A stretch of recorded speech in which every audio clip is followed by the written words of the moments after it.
জ্ঞাতার্থে একটু তথ্য দেই। আজ আমেরিকা নারীবাদের কথা বলে। আজকে আমাদের বাংলাদেশের পার্লামেন্টে 30% নারী থাকতে হবে, তারা কোটা দেয়। অথচ আমেরিকার ইতিহাসে এখন পর্যন্ত আপনি দেখাতে পারবেন না আমেরিকারা এখন পর্যন্ত তাদের শাসন ক্ষমতার চেয়ারে নারীকে বসিয়েছে, এ পর্যন্ত আপনি কোনো নজির দেখাতে পারবেন না। কথা বলেন ঠিক কিনা? তামাম পৃথিবীর মুসলিম উম্মাহ কোরআনুল কারীমের এই সূরা নিসার 37 নম্বর আয়াত যতটা বুঝে নাই, তার চেয়ে কোটি গুণে আমেরিকার কাফের মুশরিকরা, বেদিনরা তার থেকে কোটি গুণে বুঝেছে।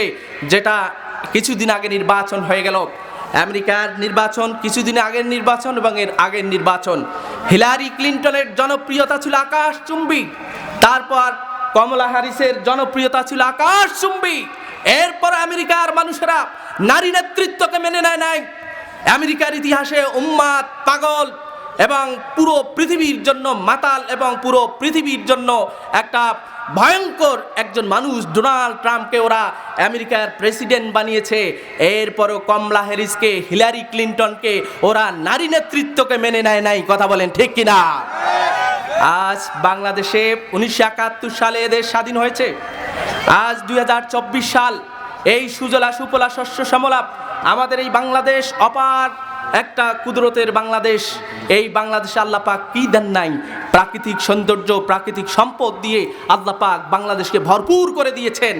আমরা 1971 সালে দেশ স্বাধীনের পরে আমরা মালয়েশিয়াতে আমরা ত্রাণ পাঠিয়েছিলাম। আজ কি হলো? সেই মালয়েশিয়াতে আমরা আজ কাজ করতে যাই। আমার ক্ষুদ্র গবেষণায় যেটা দেখা গিয়েছে, বাংলাদেশের রহমত না থাকার পিছনে আল্লাহ হাবিবের সেই হাদিসটি মনে পড়ে যায়। রাসূলুল্লাহ সাল্লাল্লাহু আলাইহি সাল্লাম বলেছেন, ওই সব লোক কল্যাণ মুক্তি পেতে পারে না যারা নারী শাসনকর্তা বানায়। কথা বলেন ঠিক কিনা? আমেরিকার পাগলরা, আমেরিকার উম্মাতরা, আমেরিকার খোদাদ্রোহীরা, স্বার্থান্বেষী ইসলাম বিদ্বেষীরা কোরআনকে যতটা ফলো করেছে, নারী নেতৃত্বকে তারা স্থান দেয় নাই। উম্মাত পাগলকে প্রেসিডেন্ট বানিয়েছে। আর আমরা স্বাধীনতার পর থেকে এখন পর্যন্ত খালি নারী নেতৃত্ব নিয়ে পড়ে আছি। কথা বলেন ঠিক কিনা? অথচ আমার আল্লাহ বলছে, আর রিজালু কাওয়ামুনা আলান নিসা, পুরুষরা হবে নারীদের অভিভাবক, পুরুষরা হবে নারীদের হর্তাকর্তা। কথা বলেন ঠিক কিনা? এবার আসেন, আল্লাহ রাব্বুল আলামিন পুরুষ জাতিকে কেন নারী জাতির উপর মর্যাদা দিয়েছেন আল্লাহ পাক এক নাম্বার কারণ উল্লেখ করতে গিয়ে বলেন, বিমা ফাদ্দালাল্লাহু বা'দাহুম আলা বা'দিন। আমার আল্লাহ রাব্বুল আলামিন বলেন, আল্লাহ পাক পৃথিবীর নিজাম ঠিক রাখার জন্য, পৃথিবীর সিস্টেম ঠিক রাখার জন্য আল্লাহ পাক কোনো ক্ষেত্রে একটা বিষয়ের উপর আরেকটা বিষয়কে মর্যাদা দিয়েছেন। যদি তা দেওয়া না হতো তাহলে পৃথিবীর ভারসাম্য ঠিক থাকতো না। কথা বলেন ঠিক কিনা? আপনারা সবাই আমার হাতের দিকে তাকান। এই যে আঙ্গুলটা, এই আঙ্গুলের চেয়ে এই আঙ্গুলটা ছোট না বড়? বলেন ছোট না বড়? এটার চেয়ে এটা বড়, এটার চেয়ে এটা বড়, আবার এখানে এসে ছোট হয়েছে, এখানে এসে আবার ছোট হয়েছে। বৃদ্ধাঙ্গুলি যদি আল্লাহকে বলে, আল্লাহ আমার কি দোষ ছিল? তুমি এটাকে লম্বা বানিয়ে দিয়েছো, এটাকে লম্বা বানিয়ে দিয়েছো, আমাকে কেন ছোট করেছো? আচ্ছা বলেন, যদি আন্দোলন করে, তাহলে আল্লাহ যদি সব আঙ্গুলকে সমান করে দেয়, তাহলে বলেন খাওয়া যাবে? বলেন খাওয়া যাবে? এরকম করে মুষ্টি করা যাবে? আপনারা একটু মুষ্টি করেন তো দেখি, একটু হাত একটু নাড়াচাড়া হোক, শরীরটা একটু এক্সারসাইজ হোক, কোরআনের আলোচনা বুঝতে মজা লাগবে। একটু মুড করেন আপনারা সবাই। এই যে আমরা মুড করতে পারছি, এটার পিছনে কারণ কি? আল্লাহ পাক একটার উপর আর একটা প্রাধান্য দিয়েছেন। জোরে বলি সুবহানাল্লাহ। 2 নাম্বার কারণ হলো, আল্লাহ রাব্বুল আলামিন বলেন, ও স্ত্রী জাতিরা, নারী জাতিরা কান লাগিয়ে শোনো, পর্দার আড়ালের মা ও বোনেরা একটু কান লাগিয়ে শুনেন। আমার আল্লাহ পাক বলেন, ওয়া বিমা আনফাকু মিন আমওয়ালিহিম। জোরে বলি সুবহানাল্লাহ।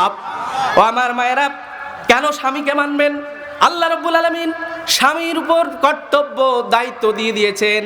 একজন স্বামী বেচারা বিয়ে করার পরে ওই নারীর, ওই স্ত্রীর ইন্তেকালের আগ পর্যন্ত তার যাবতীয় অধিকারগুলো পালন করার দায়িত্ব দিয়েছেন আল্লাহ পুরুষকে। কথা বলেন ঠিক কিনা? শরীয়তের মাসলা হলো, স্ত্রী যদি কোটিপতিও হয় আর স্ত্রী যদি স্বামীকে স্বেচ্ছায় কোনো না দেয়, স্বামী জোর করে স্ত্রীর কাছ থেকে কোনো কিছু নিতে পারবে না। আর স্বামী যদি গরিব হয়, দিনমজুরও হয়, ওই স্বামীর যাবতীয় ইনকাম থেকে স্ত্রীর হক আছে কিনা বলে? তাহলে যে স্বামী বেচারা আপনাকে খাওয়াবে, আপনার যাবতীয় হক আদায় করবে, আপনি তাকে মানবেন না, পাশের বাড়ির বেটাকে মানবেন? কথা বলেন ঠিক কিনা? এই কারণে আল্লাহ পাক স্বামীকে স্ত্রীর উপর মর্যাদা দিয়েছেন। এবার আসেন, স্বামী বেচারা সারাদিন কষ্ট করে মাথার ঘাম পায়ে ফেলে স্ত্রীর মুখে হাসি ফোটানোর জন্য অনেক সময় ঘরের বাইরে, এলাকার বাইরে গিয়ে কাজ করতে হয়, পেশাদারিত্বের কাজ করতে হয়। এমত অবস্থায় দেখা যায় স্ত্রী কি করছে, পরকীয়া প্রেমে আসক্ত হয়ে গিয়েছে, স্ত্রী নানান অপকর্মে জড়িত হয়ে গিয়েছে। এমত অবস্থায় আল্লাহ পাক স্বামীদের ব্যাপারে ওয়াজ করে শোনাচ্ছেন, একটু ভালো করে মনোযোগ সহকারে শুনুন। আল্লাহ রাব্বুল আলামিন বলেন, ফাসসালিহাতু কানিতাতুন হাফিজাতুন লিল গায়বি বিমা হাফিজাল্লাহ। জোরে বলি সুবহানাল্লাহ। আমার মায়েদেরকে আল্লাহ রাব্বুল আলামিন ওয়াজ করে শোনাচ্ছেন, ও স্ত্রীরা ও মহিলারা শুনে রাখো, স্বামী কাজের কারণে, স্বামী রিজিকের কারণে বাইরে থাকবে, এমত অবস্থায় তোমাদের দায়িত্ব হচ্ছে, সতী সাধবা অনুগত নারীদের দায়িত্ব হলো আল্লাহর হেফাজত ক্রমে নিজের যৌবনটাকে, নিজের সতীত্বটাকে এবং স্বামীর সমস্ত ধন সম্পদকে রক্ষণাবেক্ষণ করার দায়িত্ব আল্লাহ পাক নারী জাতিকে দিয়ে দিয়েছে।